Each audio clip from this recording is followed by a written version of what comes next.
Tebi, majko, misli lete preko polja i planina.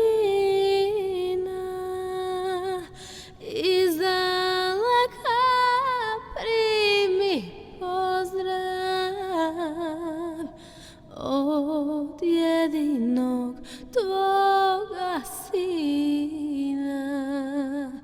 Iz daleka primi pozdrav od jedinog tvoga sina.